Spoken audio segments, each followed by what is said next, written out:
Bonjour à toutes et à tous, merci d'être avec nous. C'est parti pour Nous les Normands, nouveau numéro cette semaine avec nos invités pour mettre en lumière les fiertés, les diversités aussi de notre région et les savoir-faire de ceux qui occupent la Normandie. Cette semaine, nous sommes avec Marie-Laure et Arnaud Gabriel. Bonjour à tous les deux. Bonjour. Merci d'être avec nous. Vous êtes les fondateurs de la Baletterie. Alors en quelques mots, c'est quoi la Baletterie ? La baletterie, on est fabricant de balais de paille en paille de sorgho.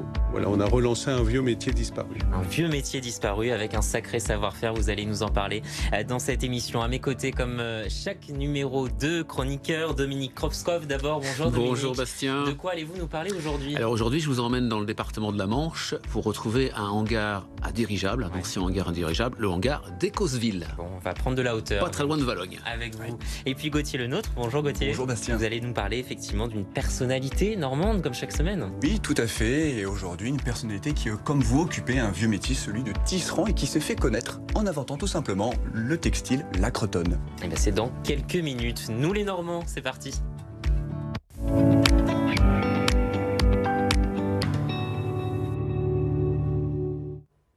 La Baletterie, c'est donc le nom de votre entreprise, installée donc à Roiville en Seine-Maritime. Ça fait 3 ans, c'est ça à peu près ? Oui, ça va faire 4 ans et demi. Ça va faire 4 ans et demi, un peu plus, ouais, effectivement. Un petit peu plus, et tout ça, c'est parti d'une incroyable reconversion. Je voudrais quand même que vous nous racontiez ça. Oui, avant, on avait créé une agence de location de matériel de travaux publics. Ça n'a rien à voir. On louait des nacelles, des mini-pelles, des choses comme ça. Et on avait créé ça pas très loin, à Longueuil. Et on a fait ça pendant une dizaine d'années. Ça marchait très bien, mais on avait souvent des cambriolages. Et au bout de 10 ans, on a eu un gros cambriolage.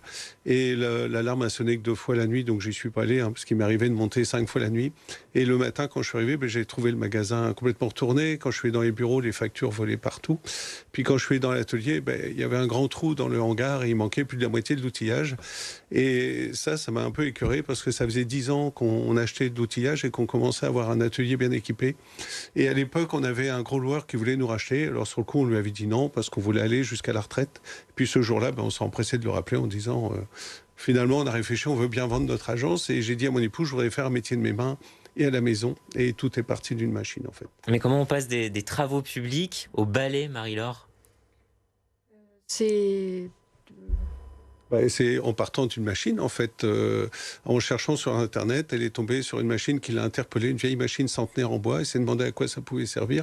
Elle a vu que c'était pour faire des balais de paille et elle m'a dit, est-ce que ça te dirait de fabriquer des balais de paille ? Et je lui ai répondu, je sais pas, parce que quand on vous dit ça comme ça du jour au lendemain, c'est pas évident.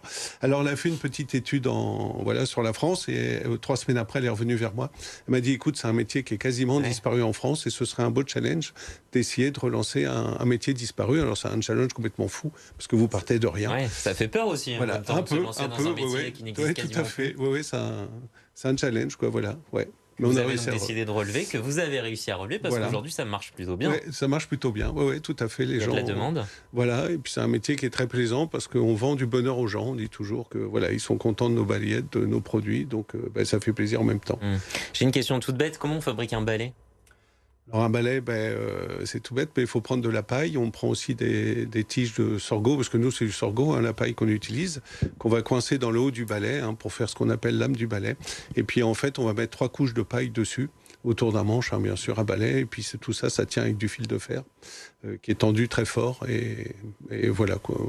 Donc tout ça, c'est une fabrication artisanale ? C'est une fabrication artisanale, tout à fait. Chaque balai est unique, parce que je mets à peu près 2 heures à fabriquer un balai. Il est fait entièrement à la main. Et puis on termine avec de l'éclisse d'osier pour habiller ce qu'on appelle la pomme du balai, dans le haut du balai, pour cacher le fil de fer qui est pas beau. Et voilà, et quand les gens y viennent, ils peuvent choisir la couleur du manche, de la paille, du fil. On leur fait un balai. Et puis on a aussi différents manches. On a acheté des vieilles cannes qui ont été sculptées par un artiste anglais qui s'appelait John Carr. Et les gens, ils choisissent leurs manches et on leur fait un balai avec... sur mesure. Voilà, on leur fait des balais uniques et c'est des manches qui sont signées en plus. Donc ça fait vraiment des balais uniques, quoi. Oui, étonnante reconversion, on l'a compris. Mais ce qui est fascinant aussi chez vous, c'est le cadre de vie. C'est l'atelier, c'est la ferme, c'est le petit manoir, le hangar, on en parlera peut-être un peu plus tard. Oui. Ça contribue aussi l'art de vivre chez vous. Oui, je pense que ça contribue beaucoup à l'art de vivre. Déjà, les images, quand vous travaillez sur place, c'est déjà agréable. Vous n'avez pas de voiture ou de vélo à prendre pour aller travailler. C'est déjà très confortable. Et puis, c'est vrai qu'on a la chance d'être sur un ancien corps de ferme, mais qui est joli. Voilà. Et surtout, il y a tous les bâtiments pour faire au mieux notre profession. Donc, on a eu vraiment beaucoup de chance de pouvoir acquérir ce site. C'était facile la reconversion ? Oui, c'était assez facile. Oui, on n'a pas... Bon, au début, on s'est lancé, on a dit on verra bien si ça marche. Ouais, et ça a marché. Bon, je pense que c'est dû aussi à... On a eu plusieurs entreprises avant, on a un passé, on n'a pas 20 ans non plus. Et donc, je pense que l'expérience, ça joue aussi beaucoup pour pouvoir tenir le coup et pas lâcher, parce qu'il y a des moments de désespoir aussi entre deux. C'est pas toujours facile, mais quand on se bat, on y arrive. Et puis, la preuve. Vous regrettez votre vie d'avant ? Pas du tout, je suis bien plus heureux qu'avant. Voilà, je dors beaucoup mieux la nuit. Oui, puis c'est un métier qui est créatif. Voilà, on peut toujours faire des nouvelles formes. On joue, voilà, on crée tout le temps. En fait, voilà, en 2026, on va sortir toute une nouvelle gamme encore de balayettes. Et donc, tout ça, c'est intéressant, on ne s'ennuie pas. Donc, c'est un métier qui est très agréable de ce côté-là. Marie-Laure du créatif ? Pas vraiment au départ, mais oui, Marie-Laure me pousse beaucoup. Elle a beaucoup d'idées. Voilà. Ça vient d'où l'inspiration, justement ? Les couleurs, le goût des voyages, les couleurs, les choses comme ça. Un peu. Et c'est simple de travailler en couple ? Ça se passe très bien. On avait déjà l'habitude avant, et puis ça se passe super. Au contraire, on a une force bien plus importante. Vous soutenez, vous portez. Alors, au début, on travaillait tous les deux ensemble, et puis maintenant, elle est complètement débordée au bureau, parce qu'il faut organiser tout. Et donc maintenant, je suis tout seul à l'atelier, et puis voilà. Bon, on se retrouve le matin à 10h pour prendre un café. Évidemment, faire le point sur la journée. Gauthier. Vous êtes combien aujourd'hui de professionnels du secteur en France, en Normandie ? Est-ce qu'il y a un nombre d'entreprises ? Avez-vous une visibilité là-dessus ? On n'est plus que 2 officiels apparemment. Il y en a un qui est dans le Tarn-et-Garonne, et lui, il fait que les balais qu'on connaît, blancs, traditionnels. Voilà.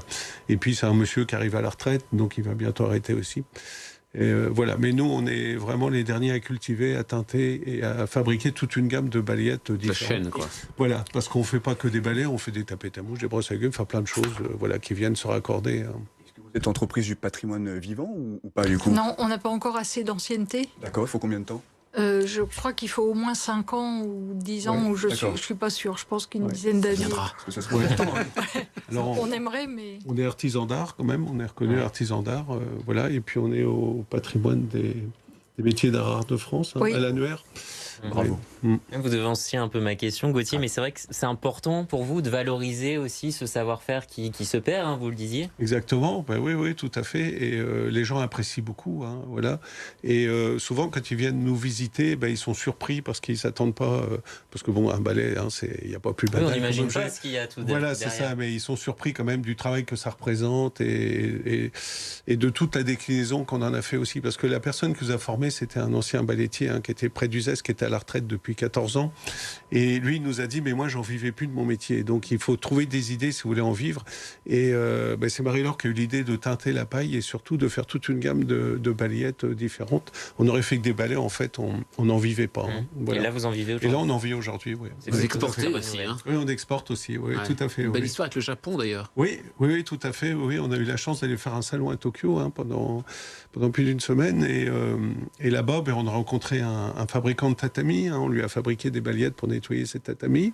Et puis, on a aussi rencontré les magasins Loft. C'est des grandes boutiques, un peu comme les Galeries Lafayette, et qui nous ont fait l'honneur d'acheter une gamme de nos produits aussi pour revendre dans leur boutique. Bon, vous restez avec nous, on va remonter un petit peu dans le temps, comme à chaque fois dans cette émission. Avec vous, Gauthier, Histoire de Normand. Vous allez nous parler d'un tisserand cette semaine. Qui est-il ? Tout à fait, je vais vous parler de Paul Croton. Alors, on ne sait pas grand-chose sur lui, si ce n'est qu'il a évolué dans le département de l'Orne, précisément dans la commune de Vimoutiers.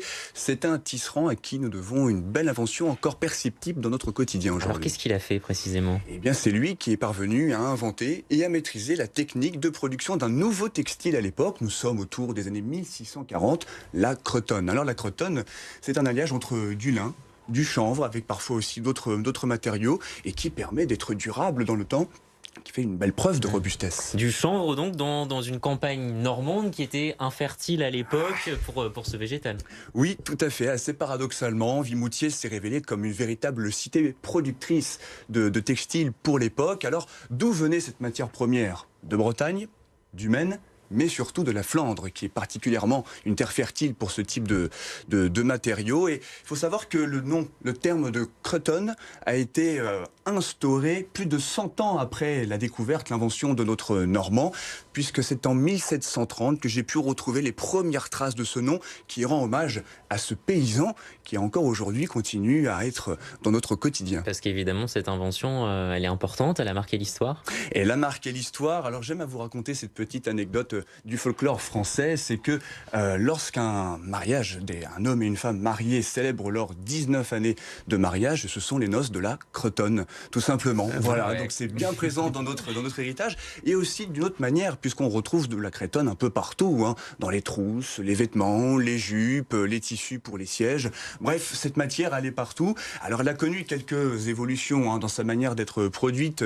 Fini le lin, on préfère le coton désormais, mais il n'en reste pas moins que celui qui a instauré, inventé et maîtrisé la technique de production de ce textile, c'est un Normand, c'est un Ornais. Et ben on apprend toujours des choses avec vous, Gauthier. Merci beaucoup pour cette découverte de la semaine. On va revenir sur vos racines, j'allais dire, vos liens aussi avec la Normandie. Vous êtes Normands tous les deux, hein, oui, de naissance. Oui.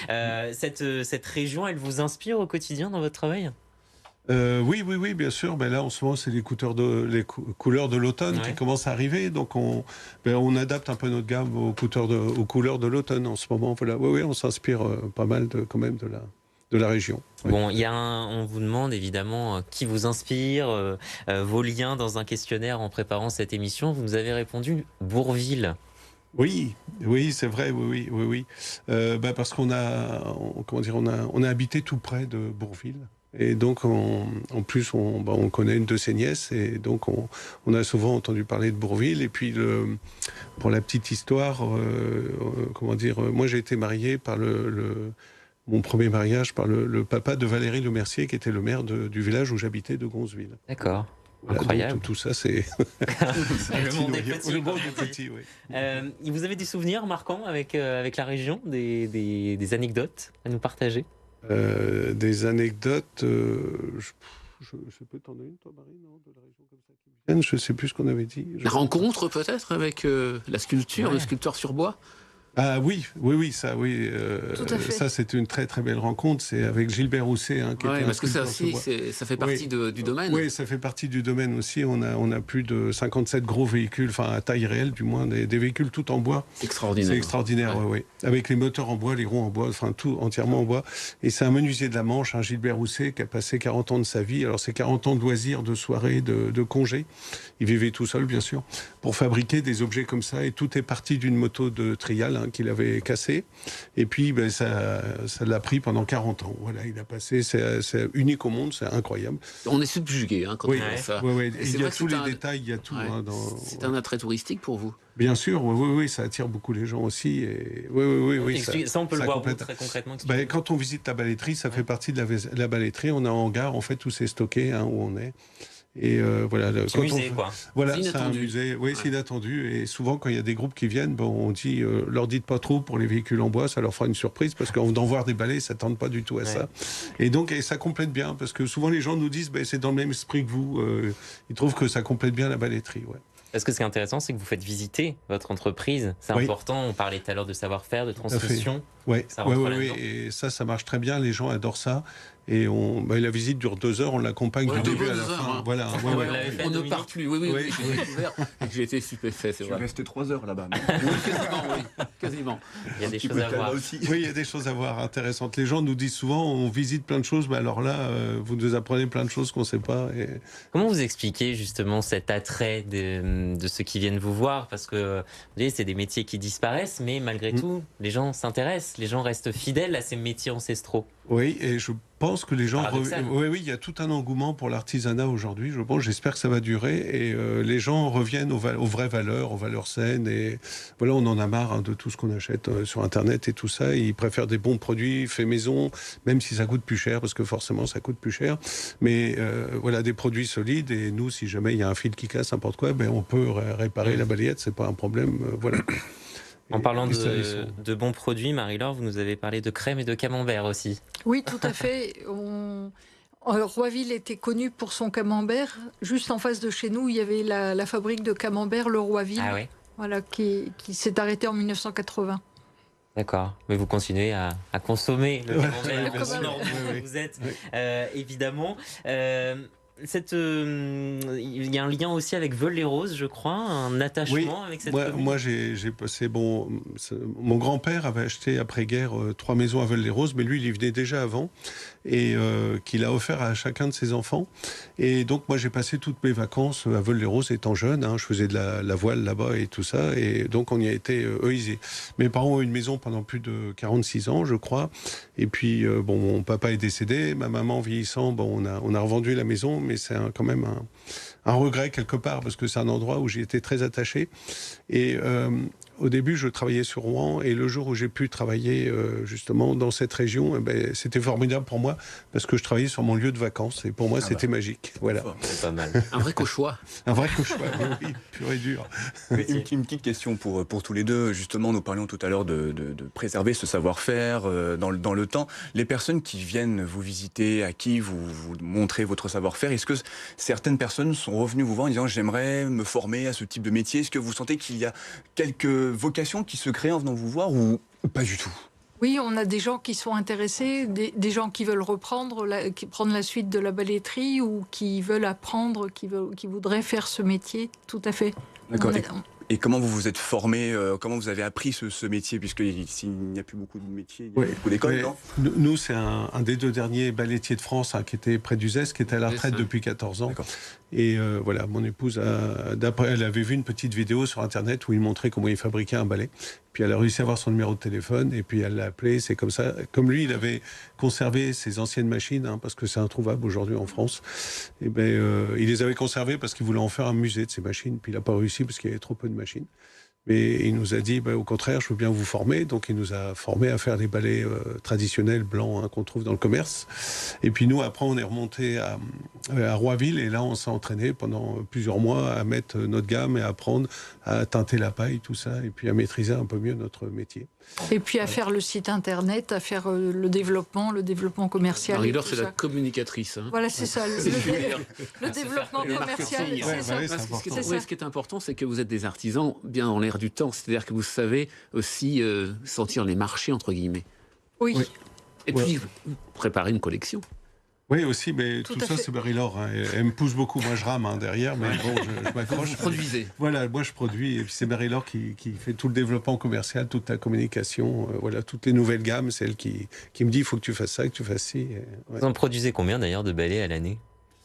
Alors, on n'a jamais vraiment compté, je ne sais pas. Parce qu'aujourd'hui, on était auto-entrepreneur, donc les chiffres, on ne suivait pas trop. Et là, on va passer en société parce qu'on arrive au plafond. Et donc, dans un an, je vous en dirai plus. On vous réinvitera. Vous travaillez tout seul, d'ailleurs, à fabriquer ? Oui, je travaille tout seul. Enfin, on a une dame qui travaille pour nous aussi, une sous-traitante qui travaille chez elle. Alors, on lui a fourni un petit matériel, on lui fournit la paille. Et puis, elle fait toujours les mêmes choses, comme ça, elle les fait vite et rapidement. Et on la paye à la tâche en fin de mois. Elle nous ramène son travail. Donc, si elle a beaucoup de temps, elle en fait beaucoup. Si elle n'a pas beaucoup de temps, elle en fait moins. Et voilà. Et ça complète, parce que j'ai du mal à fournir tout seul, souvent. Bon, dans Nous les Normands, on aime vous faire découvrir aussi des lieux. Et notre découverte normande de la semaine, elle nous emmène dans la Manche avec vous, Dominique. Vous nous emmenez dans un lieu assez insolite, on va dire ça. Oui, c'est un ancien hangar à dirigeable à Écauseville. On est près de Valogne.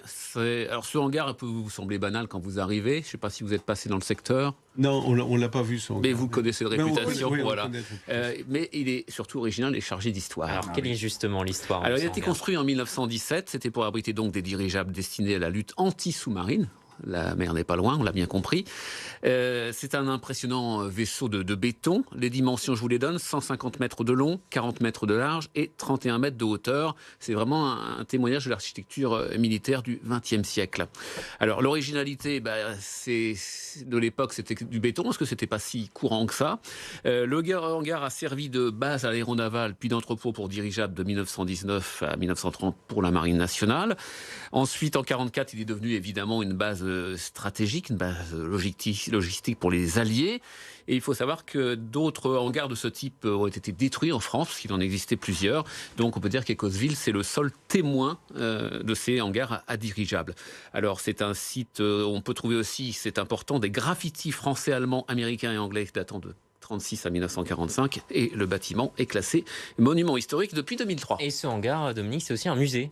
Oui, c'est un petit musée. Alors, on y trouve un musée sur la Première Guerre mondiale, évidemment, qui relate l'épopée de ces fameux dirigeables, qui luttaient en fait contre les sous-marins, les fameux U-boats. À la Seconde Guerre mondiale, évidemment, on évoque cette Seconde Guerre mondiale dans ce musée. On revit aussi quelques épisodes de la guerre froide, tout à travers des panneaux explicatifs et des véhicules, notamment des maquettes, des photos, des vidéos, etc. Voilà, bon, côté culture. Côté culture. Et ce lieu, il est aussi connu parce qu'on y pratique une belle activité. Voilà. Ils ont su allier l'ancien et le contemporain. Ouais. Et depuis 2009, chaque été, l'association Aérosculpture expérimente ce qu'on appelle un aérium sur le site. Alors, c'est facile. On a quelques images, je crois. Avec l'aéroplume, c'est un ballon dirigeable individuel qui vous permet évidemment de voler. Alors, il a été créé par Jean-Pierre David. Et l'invention vous offre une expérience de vol unique. Finalement, vous vous déplacez librement dans les airs à la force de vos bras dans le hangar. C'est assez amusant. Et voilà, on est installé sous une bulle d'hélium. Expérience voilà, tenter. Donc visite et aussi expérience. J'ai pas eu la chance de tester, mais j'en connais qui ont déjà testé. Merci beaucoup, Dominique. Et je crois que vous aussi, vous aviez un lieu secret, un petit peu que vous aimez conseiller. C'est la plage du Tilleul. Pour quelle raison ? Oui, parce que elle est moins connue que Étretat et donc elle est un peu au-dessus. Et l'eau est aussi belle et voilà, il y a beaucoup moins de monde et je trouve que c'est un petit paradis ce coin-là. Alors faut y aller, mais pas trop non plus voilà, parce qu'il faut pas trop l'ébruiter non plus. En tout cas, c'est un bel endroit de la Normandie. Quels sont vos projets à venir ? Alors, on a toute une gamme de balayettes qu'on va sortir. Donc ouais, aussi, on va en savoir plus. Hein. Voilà, aussi bien pour le bien-être, pour le drainage lymphatique, enfin différentes choses, que pour la cuisine, que pour la maison, et puis et les extérieurs également. Donc on va vraiment avoir une gamme complète de balais et balayettes. Oui, parce que ça peut servir pour toutes les pièces finalement. Pour toutes les pièces, tous les usages, aussi bien tout type d'usage. C'est cher un balai artisanal ? Chez nous, oui, c'est cher. Oui, c'est 149 €. Oui, parce qu'il y a 2 heures de travail. Ouais. Puis avant, on a teinté et cultivé la paille. Oui. Mais c'est des balais qui sont très solides, qui sont made in Normandie, voilà, qui tiennent dans le temps et puis qui sont garantis. Tant que je suis vivant, parce que demain, ils sont peut-être plus garantis. Mais j'allais dire, l'heure de la retraite, c'est pas encore pour tout de suite. Non, c'est pas encore pour tout de suite, mais on commence à y songer, parce qu'on n'a plus 20 ans non plus. Et puis on sait que ce sera assez long à former des gens, parce qu'on voudrait pas que tout le travail qu'on a fourni tombe à l'eau du jour au lendemain. Et donc on commence à chercher un petit peu, éventuellement, des repreneurs. Ouais.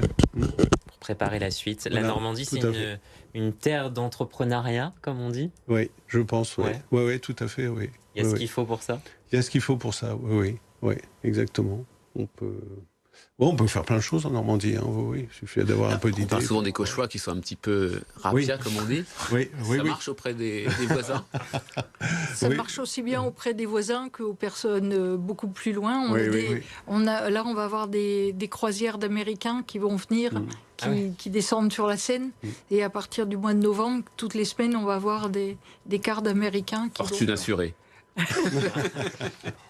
Incroyable. Allez, on termine cette émission avec notre rubrique Questions pour un Normand.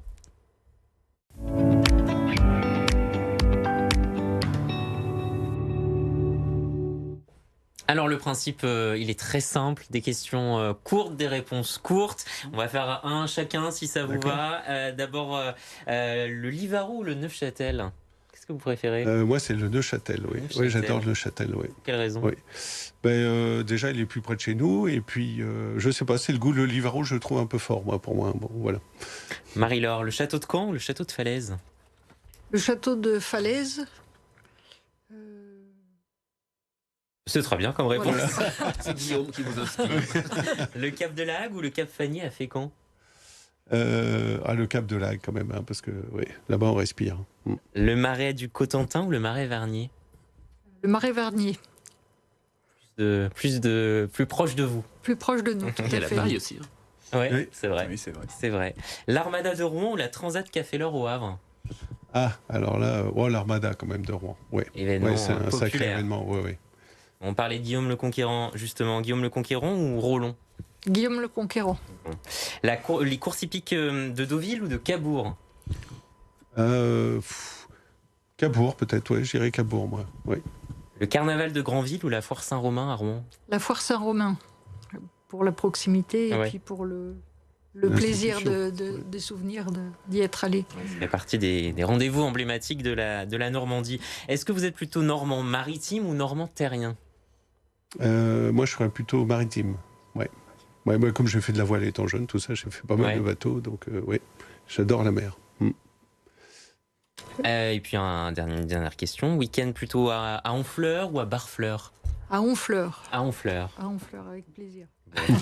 Merci beaucoup à tous les deux d'avoir été avec nous dans cette émission Nous les Normands. On vous souhaite une bonne continuation avec vos ballets et puis de continuer justement à développer ce savoir-faire qui se perd et que vous tentez en tout cas de maintenir. Merci beaucoup, merci à tous les deux de m'avoir accompagné. Et cette émission, vous pouvez la retrouver évidemment en replay sur notre plateforme RMC BFM Play. On se retrouve très vite pour un nouveau numéro de Nous les Normands. Restez avec nous.